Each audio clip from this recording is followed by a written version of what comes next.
Hey everybody, welcome to this week's programming. Last week I just want to thank everybody in the gym.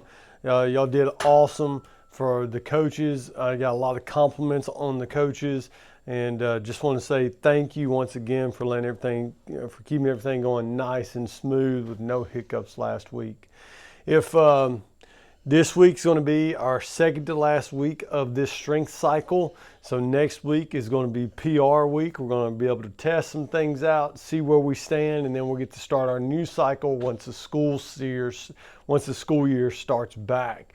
I think a lot of you are going to be excited about our new cycle we got coming up. But anyways, this week we're going to start Monday off with push press. We're going to do 5 sets. We got 8, 8, 8, 8, 8, then 4 and 4. This is going to be choose your own load today. We haven't done push press in a while. Just want to throw it in, get a little mix up with it. And it's going to be every 90 seconds. So it's going to kind of limit you on doing the weight. We're not looking for 8 rep maxes. We're not looking for 4 rep maxes. We're just looking for a moderate load, something that's going to give you a good feel for maybe those last 1 to 2 reps are difficult. But at the same time, we're really focusing on the technique, focusing on that dip and hip drive, straight down, straight up, initiating with the hips, and then finishing with that good push with the arms overhead. Then after that, we got every 8 minutes for 24 minutes. You're going to do a 1,000 meter, 800 meter row, 15 box jump overs, 30 dumbbell thrusters. The dumbbell thrusters today, I know we got some folks in here who want to be heroes all the time. It's meant to be lightweight today. It's meant to challenge you today into trying to do those 30 unbroken, or maybe 2 sets, 20 and 10, 18 and 12, 15 and 15.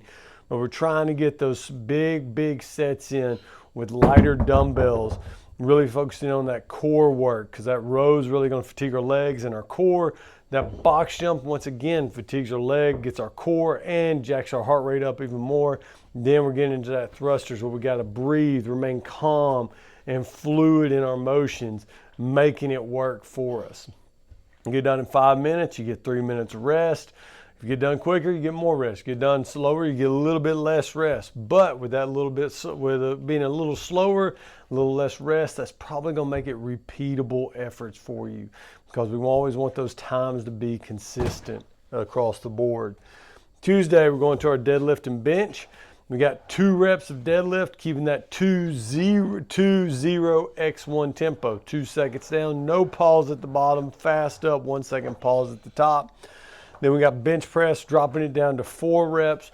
This time you got 2 seconds down, 1 second pause at the chest, 0 as fast as you can, pushing up, and then 1 second pause at the top. Then after that, we got a little body weight exercise. So RX is 50, 40, 30, 20, 10 of walking lunges, push-ups, and double unders. If you want to up it today, wear a weight vest. That's going to be the competitor's one. Wearing a weight vest. Not using a dumbbell, not using anything like that. A weight vest to finish up that workout. Now, if we're scaling that down, we're going to do single unders, but also we're going to cut the reps down. 25, 20, 15, 10, 5, all the way through. Wednesday, we've got a 40-minute EMOM. Now, this EMOM is not meant to be like your traditional EMOMs that everybody read about, like with the Frazier back in the day, where he just pushed his conditioning to where he absolutely killed himself to build that capacity that he could handle any workout that was thrown at him using these 40-minute EMOMs. A lot of people think it's like the miracle drug of CrossFit to make you the best, whatever. This right here is not it. This right here is 10 sets of strength style work. You got 3 snatches. These snatches be 65 to 75%. You can build as you go, but we're not looking for failure on reps. I'm not looking for a 3 rep max on this. I'm looking for 30 perfect reps of full snatches for those that can do it. If you can't do a full snatch, hey, we'll do some power snatches. If you don't know power snatches, or you want to work on your squat, maybe your overhead squat, then we can do 3 overhead squats, but I would suggest doing a tempo, like 1 to 2 seconds down, pause in the bottom, fast up, to really get a feel for that movement as you go. Then on minute 2, you're going to do 6 to 9 strict pull-ups. Now, I know we have some people who have competitions coming up this fall. Maybe you want to build some volume up. Maybe you want to work on some technique for the kipping pull-ups or your butterfly pull-ups. Go ahead and add some of those in. I know in the competitors one, I put 10 chest to bar kipping butterfly pull-ups. Add it all up, that's 100 pull-ups by the end. That's going to leave you a little fatigued And just got to know that we still got more work coming on later on during the week. So if you're not used to that volume, your biceps might get blown up, lats might get blown up. Just know that it's going to change things up for how you treat workouts later on. Then minute 3, you got 15 GHD sit-ups. Obviously with GHDs, we only got 3 in the gym. We know we got a lot of people that use them. That's why we usually use them in this EMOM style format. If you know 15 GHDs, guess what? Times that by 10. 150 GHDs by the end. If you want to make sure that you're not staying or that you're not getting out of your range, say I start off doing 15s. By the time I get to round or 20 minutes in, I get to round 5, all of a sudden I get to like 9 or 10 reps and I start slowing down. That slowing down, that slow eccentric portions, that's where a lot of people mess up doing GHD sit-ups. So maybe I stop at 10 reps. Maybe I stop at 9 reps. I don't want to get into that overly fatigued phase. Remember, because you got pull-ups and then you're going to tear up your core, and we still got a lot of work to do during the week, especially for those of you that come in 5 days a week. So just be mindful of that. We can do V-ups in that place. We can do weighted sit-ups.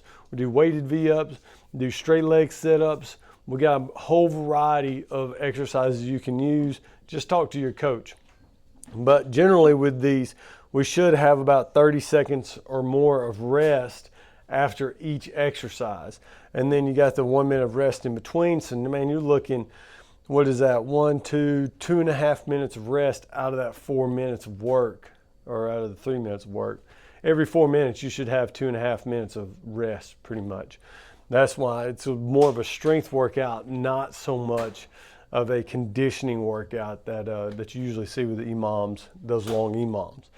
Thursday's our conditioning piece. Now with this, we're going to do a little different because next week, guess what? We're testing out Miko's triangle. We're testing out all the work we've been doing for this. So this one, we're going to do 8 sets. We're going to do sprints, and then you're going to rest 1-to-1. Sprints, rest 1-to-1. All the way through. We're going to do bike, row, ski, and a 200-meter run. So you're going to do 15, 12 calories really fast as you can. Nice, Chandler's working out in the background. 15, 12 calorie bike sprint. Say some people, it might take you 30 seconds. Some people might take 40 seconds. Then you're going to rest for that 30, 40 seconds. Then the next time you got your 15, 12 cal row, rest 1-to-1, 15, 12 cal ski, rest 1-to-1. And then you got a 200-meter sprint.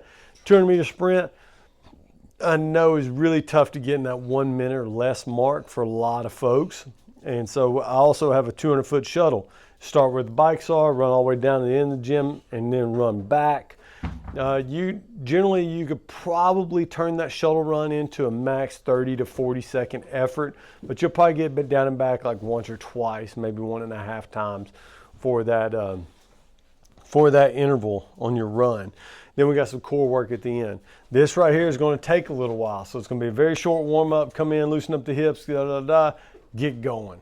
That's what's going to happen for that workout. Friday, we're going to keep our hang power clean and jerks with front squats. Remember, we got 2 reps on front squats again, keeping that 1 to 2 seconds down, fast up out of the bottom, 1 second pause at the top, working up heavy loading on that. Then we got a little high skill style movement for this one.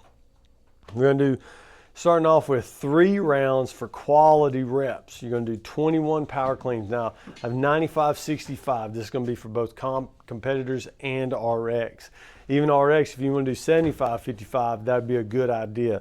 I want to find something that I can do big sets on that 21. Something light, something I move efficiently. So we got 21 power cleans right into 15 front squats, same weight, into 9 strict handstand push-ups.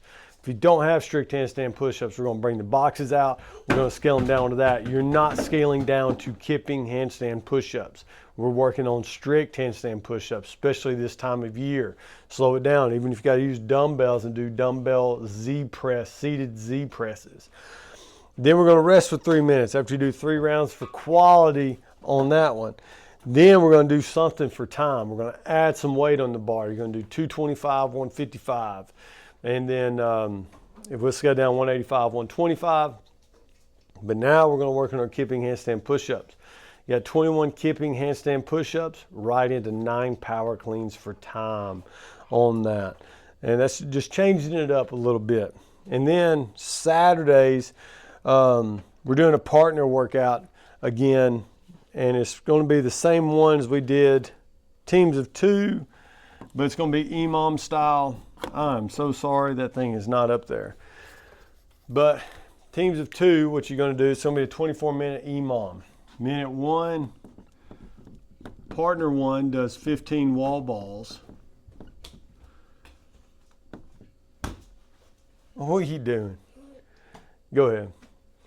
And then partner 2, while they're doing that, is going to do max line facing burpees. Then minute 2, switch. Partner 2 will do the 15 wall balls. Partner 1 is going to do max line facing burpees. Then minute 3, 8 power snatches, 135-95, while partner 2 does max plank holds. Then minute 4, switch.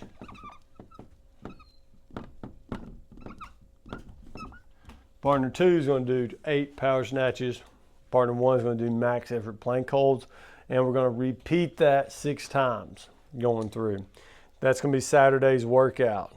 That's this week. Got any questions, concerns, whatever you need, or if you just want to come in for an in-body scan, some nutrition consults, just reach out to me, Jessica or I, and we'll make sure that we get with you and we'll get you on the right track. I know we have a lot of new faces coming in. We got a whole schedule getting started with school starting back in next week. I know I'm ready to get back into the routine of being in the gym and having a little bit more freedom. But at the same time, I do like hanging out with the boys, and I hope all of y'all have enjoyed your summers as well as it's coming down to an end. But got any questions, like I said, reach out. Always here to help. And